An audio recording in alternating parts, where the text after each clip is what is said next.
کس طرح کے ٹیسٹ پہ بناتا ہے، کدھر سے زیادہ مشہور چیز ملتی ہے، تو بچوں کو آپ دیکھیے کہ اس کو کھانے میں بڑی دلچسپی ہوتی ہے. تو انہیں بھی اٹھے تو بھوک لگی اور کہا کہ بھئی اب زیادہ باتیں نہ کریں، ڈسکس نہ کریں اس بات پہ کہ ہم کتنا سو لیے، بیدار ہوئے، چلو جاؤ اور جا کر تم میں سے کوئی ایک جا کے کھانا لائے اور دیکھے کہ کہاں سے اچھا اور پاکیزہ کھانا ملتا ہے. کیونکہ مومن تھے، کھانا کھانا ہی صرف مطلب نہیں بلکہ اس کا پاکیزہ ہونا بھی ضروری ہے. پھر آ گیا وَلْيَتَلَطَّفْ، اور وہ نرمی کا معاملہ کرے. یہ لفظ جو ہے یہ قرآن کے حروف کا سینٹر ہے.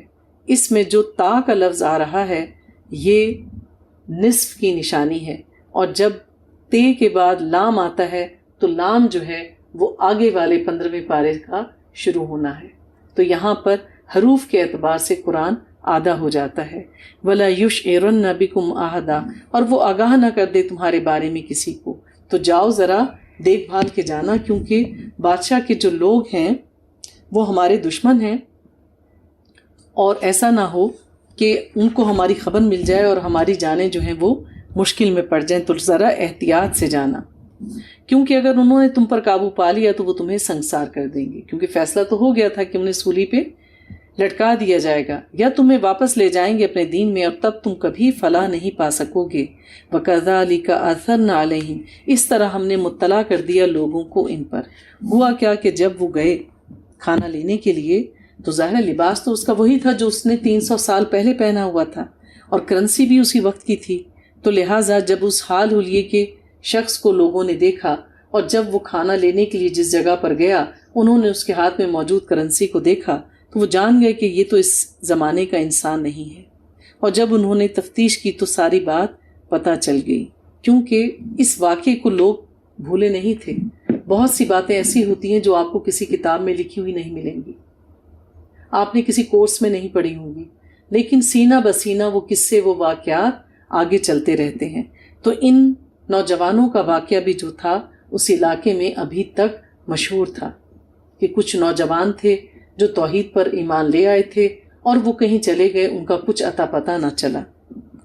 تو لہٰذا یہ بھی بات لوگوں کے علم میں تھی کہ اس سارے واقعے کو ایک تختی پر لکھ کر ریکارڈ میں محفوظ کر لیا گیا تھا، اور جب انہوں نے ریکارڈ سے وہ ساری معلومات حاصل کرنا چاہیں تو ساری حقیقت ان سب لوگوں کے سامنے کھل کر آ گئی. پھر کیا ہوا کہ وہ نوجوان وہاں سے بھاگ نکلا، دوبارہ غار میں آیا، اور پھر اللہ تعالیٰ نے ان کو واقعی طبعی موت دے دی،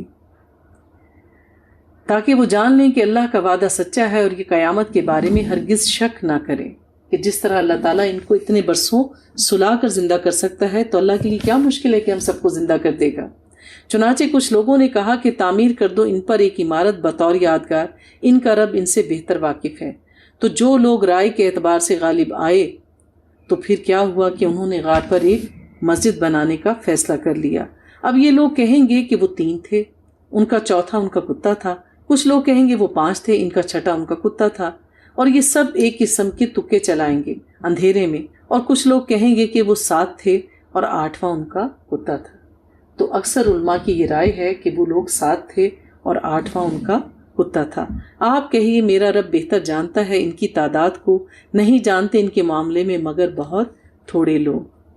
تو لہٰذا اس ایسی باتوں پر جن کے بارے میں قرآن میں یا حدیث میں کوئی واضح دلیل موجود نہیں ہے تو ایسی چیزوں پہ صرف بحث برائے بحث کرنا ٹھیک نہیں. جتنا اللہ نے بتا دیا وہ کافی ہے. فلا تماری فیہم الا میراء ظاہرا، تو اے نبی صلی اللہ علیہ وآلہ وسلم آپ ان کے بارے میں جھگڑا مت کریں سوائے سرسری سی بحث کے. یعنی آپ پوچھیں ضرور کسی بات کو، معلومات حاصل کرنے کی کوشش کریں، لیکن اگر کسی چیز کی بہترین ڈیٹیل آپ کو نہیں بھی مل پا رہی، صرف واقعات سے متعلق اگر ہے تو دین سے متعلق تو آپ مکمل چھان بین کریں کہ دین میں اصل بات کیا ہے. لیکن اگر کوئی واقعہ ہے تو بس پھر ٹھیک ہے، جتنا آسانی سے پتہ چل گیا کافی ہے، زیادہ تردد نہ کریں. وَلَا تَقُولَنَّ لِشَيْءٍ إِنِّي فَاعِلٌ ذَلِكَ غَدًا، اور کسی چیز کے بارے میں کبھی یہ نہ کہا کریں کہ میں یہ کام کل ضرور کر دوں گا. نبی پاک صلی اللہ علیہ وآلہ وسلم کو اس آیت میں تنبیہ کی جا رہی ہے، کیونکہ ہوا یوں تھا کہ جب یہود و نصارہ کے کہنے پر مشرکین مکہ یہ تینوں سوالات لے کے نبی پاک کے پاس آئے، آپ نے ان کے سوالات سنے تو آپ نے ارادتاً نہیں کہا، آپ سے یہ غلطی ہوئی سہون ایسا ہو گیا کہ آپ نے کہا کہ ٹھیک ہے میں کل ان سوالات کے جواب دے دوں گا، انشاءاللہ کہنا بھول گئے۔ تو اللہ تعالیٰ نے وحی کا سلسلہ روک دیا۔ اب وہ لوگ انتظار میں تھے کہ ہمیں محمد کل جواب دیں، اور وحی نہیں آئی۔ تو نبی پاک صلی اللہ علیہ وآلہ وسلم کو بے چینی ہوئی کہ یہ لوگ سمجھیں گے کہ میں نے جو کچھ کہا وہ جھوٹا تھا، میری نبوت کا وعدہ جھوٹا ہے۔ تو پھر اللہ تعالیٰ نے آپ پر بالآخر وحی نازل کی اور ان سوالات کے جواب دیے جبریل علیہ السلام کے ذریعے۔ آیت نمبر 24 میں اِلَّا إِن يَشَاءَ اللَّهُ، مگر یہ کہ چاہے اللہ، تو کبھی بھی آپ مستقبل کے بارے میں نہ کہیں۔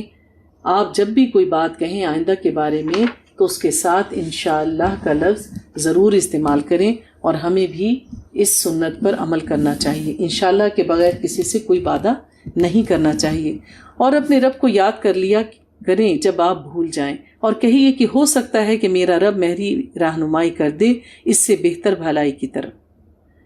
پھر کیا ہوا؟ اور وہ رہے اپنے غار میں 300 برس اور اس کے اوپر 9 برس۔ آپ کہیے کہ اللہ بہتر جانتا ہے کہ وہ کتنا رہے۔ اسی کے لیے ہے آسمانوں اور زمین کی غیب، کیا ہی خوب ہے اس کو دیکھنے والا، اور کیا ہی خوب ہے اللہ تعالیٰ سننے والا۔ اس کے سوا ان کا کوئی مددگار نہیں، اور وہ شریک نہیں کرتا اپنے حکم میں سے کسی کو بھی۔ آیت نمبر 27 میں اللہ فرماتے ہیں وَاتْلُ مَا أُوحِيَ إِلَيْكَ مِن کِتَابِ رَبِّكَ، اے نبی جو کچھ آپ کی طرف وحی کی گئی ہے کتاب میں سے تیرے رب کی طرف سے، وہ آپ تلاوت کر کے ان کو سنا دیجئے۔ وَاصْبِرْ نَفْسَكَ مَعَ الَّذِينَ يَدْعُونَ رَبَّهُمْ بِالْغَدَاةِ وَالْعَشِيِّ، اور اپنے آپ کو روکے رکھیے ان لوگوں کے ساتھ جو اپنے رب کو پکارتے ہیں صبح شام۔ یہ آیت بھی قرآن میں کئی بار آئی ہے کہ آپ ان لوگوں کو اپنے ساتھ رکھیں جو صبح شام اپنے رب کو یاد کرتے ہیں، یعنی جو عمل کے اعتبار سے بہترین مومن ہیں، کیونکہ جو ان میں کون کون تھے؟ عبداللہ بن ام مکتوم جو کہ نابینا تھے، حضرت بلال رضی اللہ تعالیٰ عنہ، حضرت یاسر۔ تو قریش مکہ کیا کہتے تھے؟ ان کو آپ اپنے پاس سے ہٹائیں گے، اس قابل نہیں کہ ان کی موجودگی میں ہم آپ کے پاس بیٹھیں۔ تو اللہ تعالیٰ نے یہ نصیحت نبی پاک صلی اللہ علیہ وسلم کو کئی بار قرآن میں اس کا ذکر آیا ہے، اور پھر فرمایا مت کہنا مانیے اس شخص کا جس کا دل ہم نے آپ کی یاد سے غافل کر دیا، اور جو اپنی خواہشات کے پیچھے پڑا ہے، اس کا معاملہ حد سے تجاوز کیا گیا ہے۔ یعنی کہ سرداران قریش کے بارے میں کہا جا رہا ہے کہ اگر وہ آپ سے ایسی ڈیمانڈ کر بھی رہے ہیں تو آپ ان کی بات کو ہرگز نہیں مانیں گے۔ تو جس نے اللہ کے حکم کے خلاف کیا، ان اعتدنا للظالمین نارا احاط بہم سرادقها، ہم نے ظالموں کے لیے آگ تیار کر رکھی ہے، اس کی کناتیں ان کا احاطہ کیے ہوئے ہیں۔ تو جو جہنم ہے وہ پلرز کی شکل میں ہوگی، ستونوں کی شکل میں ہوگی، اور اگر وہ پانی کے لیے فریاد کریں گے تو ان کی فریاد رسی کی جائے گی، تیل کے تلچھٹ جیسا پانی ہوگا جو ان کے چہروں کو بھون ڈالے گا۔ بئس الشراب، وہ بہت ہی بری چیز ہوگی پینے کی، اور وہ جہنم میں بہت ہی بری جگہ ہے آرام کی۔ لیکن اس کے برعکس جو لوگ ایمان لائیں گے، اچھے عمل کریں گے، ہم ان کا اجر ضائع نہیں کریں گے۔ اولئک لہم جنات عدن تجری من تحتہم الانہار، انہی لوگوں کے لیے ہیں رہنے کے باغات جن کے نیچے سے نہریں بہتی ہوں گی۔ انہیں پہنائے جائیں گے سونے کے کنگن۔ دنیا میں آپ دیکھیں مردوں پہ سونا حرام ہے، منع کیا گیا ہے، اللہ کی رضا کے لیے چھوڑیں گے، آخرت میں اللہ اپنے ہاتھ سے سونے کے کنگن پہنائیں گے، اور وہ پہنیں گے سبز ریشم کے کپڑے۔ ریشم یہاں پہننا منع ہے، بہت تھوڑی مقدار ریشم کی جائز ہے، یعنی ان کے اوپر کا لباس باریک ریشم کا ہوگا۔ ٹیک لگائے بیٹھے ہوں گے تختوں پر، نعم الثواب و حسنت مرتفقہ، کیا ہی اچھا بدلہ ہوگا اور کیا ہی خوب آرام دہ ہے۔ اب جو آیات آ رہی ہیں اس میں مثال دے کر اللہ تعالیٰ سمجھا رہے ہیں، دو لوگوں کے بارے میں واقعہ بیان کیا جا رہا ہے۔ ایک وہ جو کہ دنیاوی اسباب جو کہ اللہ نے دے رکھے تھے ان پر بڑا توکل کرتا تھا، اور دوسرا وہ جو مرد مومن تھا۔ وَاضْرِبْ لَهُمْ مَثَلَ الرَّجُلَيْنِ، آیت نمبر 32۔ اے نبی آپ بیان کیجئے ان کے لیے دو اشخاص کی مثالیں، ان میں سے ایک کو ہم نے دیے تھے 2 باغ انگوروں کے، اور ان دونوں کے چاروں طرف ہم نے لگا دیے تھے کھجوروں کے درخت، اور ہم نے ان 2 باغوں کے درمیان کھیتی کا انتظام کر رکھا تھا۔ یعنی اللہ تعالیٰ نے اس کو بہترین باغات عطا کیے تھے، اور انگور کی بیلیں چڑھ رہی تھیں، ان کو سنبھالنے کے لیے کھجور کے درخت چاروں طرف تھے، اور پھر ان دونوں باغات کے درمیان میں ایک نہر بہہ رہی تھی، اس کے دونوں باغ جو تھے بہت پھل دیا کرتے تھے، کبھی بھی ایسا نہیں ہوتا تھا کہ کوئی آندھی طوفان آ جائے اور اس کے باغوں کا جو پھل ہے وہ کم ہو جائے۔ وَكَانَ لَهُ ثَمَرٌ، اور اس کے لیے پھل بھی تھا۔ اب یہ پھل درختوں سے ریلیٹڈ بھی ہے اور پھل سے مراد اس کی اولاد بھی ہے۔ تو پھر کیا ہوا؟ فَقَالَ لِصَاحِبِهِ وَهُوَ يُحَاوِرُهُ أَنَا أَكْثَرُ مِنْكَ مَالًا وَأَعَزُّ نَفَرًا۔ یہاں اس نے کیا کیا؟ تکبر کیا، دوسرے کا دل دکھایا۔ بہت اہم آیت ہے۔ تو کہا اس نے اپنے ساتھی سے، وہ آپس میں گفتگو کر رہے تھے، کہ میں تم سے بہت زیادہ ہوں مال میں اور بہت بڑا ہوں نفری میں، کہ میرے باغات، میرا مال، یہ ساری چیزیں جو ہیں وہ تم سے زیادہ ہیں، اور میری جو اولاد ہے وہ بھی تم سے زیادہ ہے۔ تو وہ تکبر میں مبتلا ہو گیا۔ ہو سکتا ہے جو اس کا ساتھی تھا یہ بات سن کے، یہ تانا سن کے اس کے دل کو ٹھیس پہنچی ہو۔ تو اس نے کہا وَدَخَلَ جَنَّتَهُ وَهُوَ ظَالِمٌ لِنَفْسِهِ، وہ داخل ہوا اپنے باغ میں اس حال میں کہ وہ اپنی جان پر ظلم کر رہا تھا، یعنی وہ کوئی برا عمل کر رہا تھا، وہ بات کہہ رہا تھا جو اللہ کو خوش کرنے والی نہیں۔ اس نے کہا میں نہیں سمجھتا کہ یہ باغ کبھی بھی برباد ہو سکتا ہے، یعنی اس کو یہ کہ بہترین میرا جو آبشاری کا نظام میں نے یہاں کیا ہوا ہے وہ بھی بڑا مربوط ہے، میرا جو پھل ہے وہ ہمیشہ برابر ہوتا ہے، میرے جو درخت ہیں وہ ہمیشہ بہترین پھل دیتے ہیں، اور میں نے ہر چیز کا یہاں پہ بہترین انتظام کر رکھا ہے۔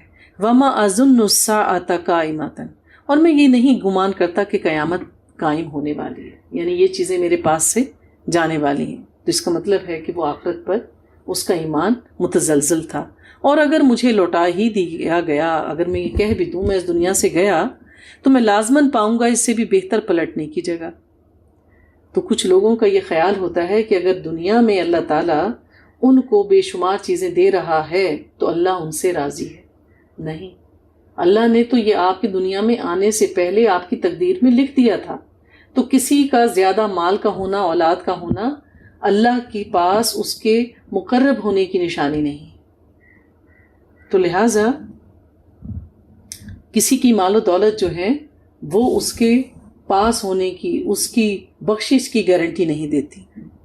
تو پھر کیا کہا جو وہ سن رہا تھا اس کا ساتھی؟ اس نے کہا کیا تو نے کفر کیا اس ہستی کا جس نے تجھے پیدا کیا مٹی سے، پھر گندے پانی کی ایک بوند سے، پھر تجھے صحیح سلامت انسان بنا دیا، کہ تو نے تو اللہ سے کفر کیا، یعنی تیرا رویہ اللہ کے معاملے میں درست نہیں۔ تو اس نے کہا لیکن میں تو مانتا ہوں کہ وہ میرا اللہ ہے اور میں اپنے رب کے ساتھ کسی کو شریک نہیں ٹھہراتا۔ یعنی اب وہ بات کہہ رہا ہے، بات کیا کہہ رہا ہے؟ مشرکانہ، اللہ پر توکل نہیں کر رہا۔ تو یہی تو شرک ہے، یہی تو شرک کی ایک شکل ہے۔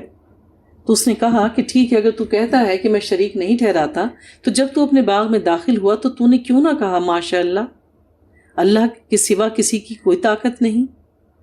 جب تو نے اپنے باغ کے بہترین منظر دیکھے تو نے ماشاء اللہ کیوں نہیں کہا؟ اللہ کا شکر کیوں نہیں ادا کیا؟ کیونکہ مومن تو اللہ کا شکر ادا کرتا ہے۔ اگر تو نے مجھے دیکھا کہ میں مال میں اور اولاد میں کم ہوں تو مجھے تو امید ہے، ہو سکتا ہے میرا رب ایک دن مجھے تیرے باغ سے بہتر باغ دے دے۔ اللہ تجھے دے سکتا ہے تو مجھے بھی دے سکتا ہے، اور پھر یوں بھی تو ہو سکتا ہے کہ وہ بھیج دے تیرے باغ پر کوئی آفت اور آسمان سے، اور وہ چٹیل میدان کی طرح ہو جائے، یہ باغ سارا کا سارا اجڑ جائے، اور یا ایسا ہو کہ جو تیرے پانی جو نظام ہے یہاں پر، یا تیرے جو کنووں کا پانی ہے، جو نہر کا پانی ہے، وہ زمین میں اتر جائے، گہرائی میں چلا جائے۔ تو جب کوئی کنواں سوکھ جاتا ہے یا نیچے گہرا اتر جاتا ہے تو کوئی بھی وہاں سے دوبارہ پانی نہیں نکال سکتا، نئی جگہ کنواں کھودنا پڑتا ہے۔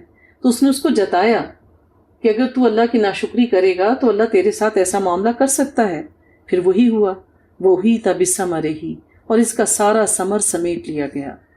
یہ بھی ہو سکتا ہے کہ جو اس کا دوست تھا چونکہ مومن تھا، اس کے دل کو ٹھیس پہنچی اور اللہ تعالیٰ نے اس پر اپنا عذاب مسلط کر دیا، کیونکہ حدیث قدسی ہے من عاد لی ولیا فقط آذنتہ بالحرب، جو شخص میرے کسی ولی کے ساتھ دشمنی کرے تو میری طرف سے اس کے خلاف اعلان جنگ ہے۔ پھر کیا ہوا کہ جب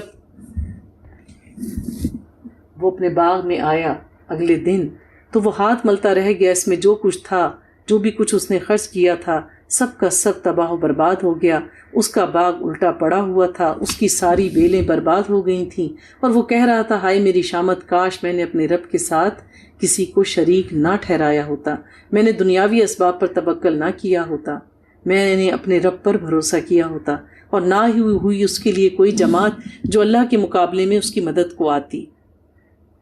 تو پھر کیا کہ اللہ کی مدد ان کو آتی ہے جو اللہ پر بھروسہ کرتے ہیں۔ یہاں تو تمام اختیار اللہ ہی کا ہے جو برحق ہے۔ ہوا خیر ثوابا و خیر عقبا، وہی بہتر ہے انعام دینے میں اور وہی بہتر ہے عاقبت کے اعتبار سے۔ تب اس کو ہوش آیا جب اس کے پاس کچھ بھی باقی نہ بچا۔ تو ان واقعات میں ہمارے لیے کیا ہے؟ عبرت ہے کہ اللہ تعالیٰ نے اس کا بسا بسایا باغ اجاڑ دیا۔ تو اللہ تعالیٰ جہاں نعمتیں دیتا ہے اللہ تعالیٰ لے بھی سکتا ہے، تو ہمیشہ اللہ تعالیٰ کا شکر بجا لانا چاہیے، اور کتنی ہی نعمتیں آپ کو دنیا میں مل جائیں تکبر نہیں کرنا چاہیے۔ پھر اللہ تعالیٰ فرماتے ہیں آیت نمبر 46 میں، المال والبنون زینت الحیات الدنیا، مال اور بیٹے تو دنیا کی زندگی کی زینت ہیں، والباقیات الصالحات خیر عند ربک ثوابا وخیر عملا، اور باقی رہنے والی نیکیاں تیرے رب کے نزدیک ثواب کے لحاظ سے اور امید کے اعتبار سے۔ تو جو نیک اعمال ہیں وہ باقی رہتے ہیں، اور جو ریاکاری کے ساتھ عمل کیا ہو وہ سب کا سب ختم ہو جاتا ہے۔ اللہ تعالیٰ فرماتے ہیں آیت نمبر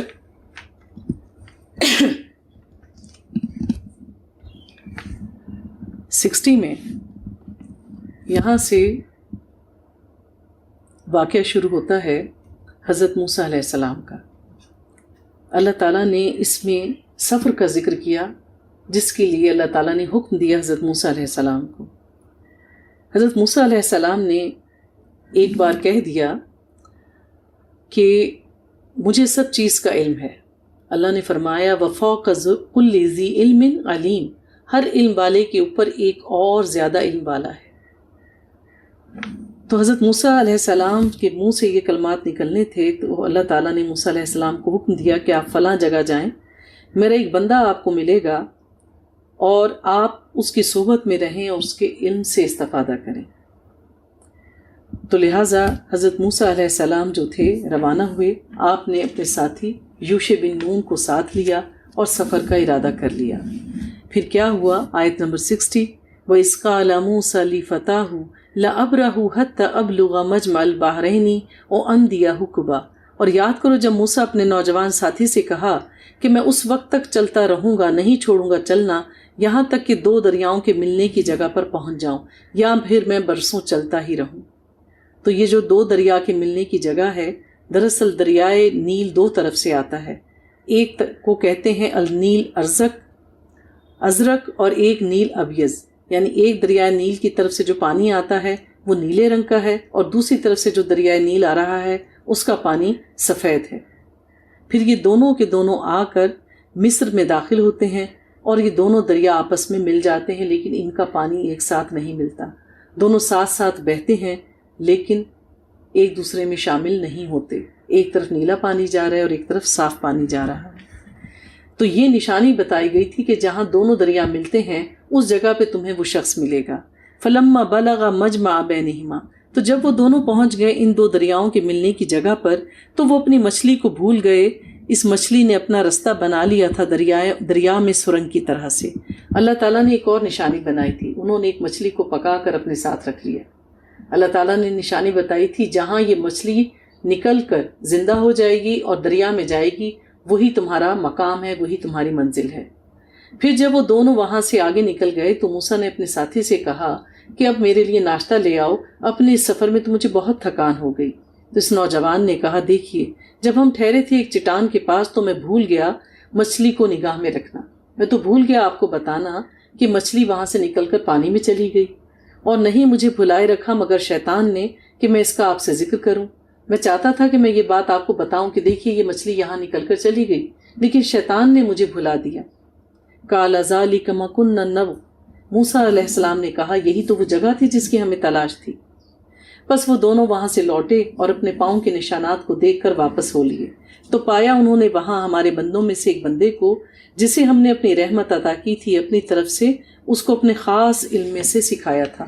تو واپس جب پلٹے تو خضر علیہ السلام اسی جگہ پر آپ لوگوں کو مل گئے۔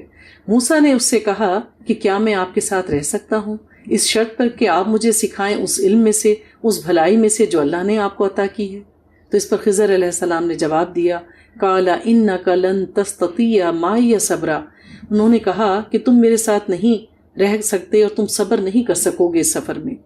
آپ کیسے صبر کر سکیں گے اس چیز پر جس کی آپ کو پوری خبر ہی نہ ہو؟ یعنی کسی بات کا انسان کو پورا پتہ نہ ہو تو اس کے بارے میں انسان بے صبرا ہوتا ہی ہے، یہ انسان کی فطرت ہے۔ قال ستجدونی ان شاء اللہ صابرا، موسیٰ علیہ السلام نے کہا آپ مجھے انشاءاللہ صابر پائیں گے اور میں ہرگز آپ کے حکم کی خلاف ورزی نہیں کروں گا۔ اس نے کہا اگر آپ میرے ساتھ چلنا ہے تو کسی بھی چیز کے بارے میں مجھ سے سوال نہیں کرنا، حتیٰ یہ کہ میں خود بتاؤں آپ کو اس چیز کے بارے میں۔ فانطلقا، تو وہ دونوں چل پڑے یہاں تک کہ وہ دونوں ایک کشتی میں سوار ہو گئے تو اس نے اس کشتی میں شگاف کر ڈالا، اس کو پھاڑ ڈالا بیچ میں سے۔ تو موسیٰ علیہ السلام بے چین ہو گئے، کہا آپ نے یہ کیا کیا کہ اس کشتی کو پھاڑ ڈالا تاکہ آپ غرق کر دیں تمام سواروں کو؟ یہ تو آپ نے بڑا ہی غلط کام کیا ہے۔ اس پر انہوں نے کہا میں نے کہا نہیں تھا کہ آپ صبر نہیں کر سکیں گے۔ پھر کیا ہوا؟ موسیٰ علیہ السلام نے جواب دیا کہ دیکھیے اس بات پر آپ میری پکڑ نہ کیجیے، میں دراصل بھول گیا تھا، آپ میرے معاملے میں ذرا نرمی سے کام لیں۔ پھر کیا ہوا؟ فانطلقا، وہ پھر دوبارہ چل پڑے، حتی اذا لقی غلاما فقتلہ، پھر وہ دونوں چل پڑے یہاں تک کہ ان کی ملاقات ہوئی ایک لڑکے سے تو خضر علیہ السلام نے اس کو قتل کر دیا۔ آپ دونوں رستے میں چلے جا رہے تھے، ایک ان نون پرسن، ایک انجان بچہ نوجوان سامنے سے چلا آ رہا تھا، خضر علیہ السلام نے اس کو قتل کر دیا۔ یہ تو ان سے بالکل برداشت نہ ہوا، فرمایا کالا اقتلت نفسا زکیۃ بغیر نفس، موسیٰ نے کہا کہ آپ نے قتل کر دیا ایک معصوم جان کو بغیر کسی جان کے بدلے، اس کا تو کوئی قصور ہی نہیں تھا، آپ نے کیسے اس کی جان لے لی؟ لقد جئت شیئا نکرا، یہ تو آپ نے بہت ہی نامعقول حرکت کی ہے۔ پھر صبر نہ کر سکے اور پھر سوال کر ڈالا۔ یہ تھے موسیٰ علیہ السلام۔ باقی کا قصہ پارہ نمبر 16 میں پڑھیں گے انشاءاللہ، اور اس واقعے میں ہمارے لیے سیکھنے کو اللہ تعالیٰ نے بہت کچھ رکھا ہے۔ تو اللہ تعالیٰ نے اس قرآن کو ہمارے لیے ایک حکمت کا، علم کا خزانہ بنایا ہے، جس طرح مثال دی جاتی ہے کہ کوزے میں دریا کو سمونا، تو ایسا ہی ہے۔ اس کو آپ پڑھتے جائیں، علم اور حکمت کی جو سیڑھیاں ہیں ان کو طے کرتے جائیں۔ سبحانک اللہم نشہد ان لا الہ الا انت نستغفرک و اتوب الیک۔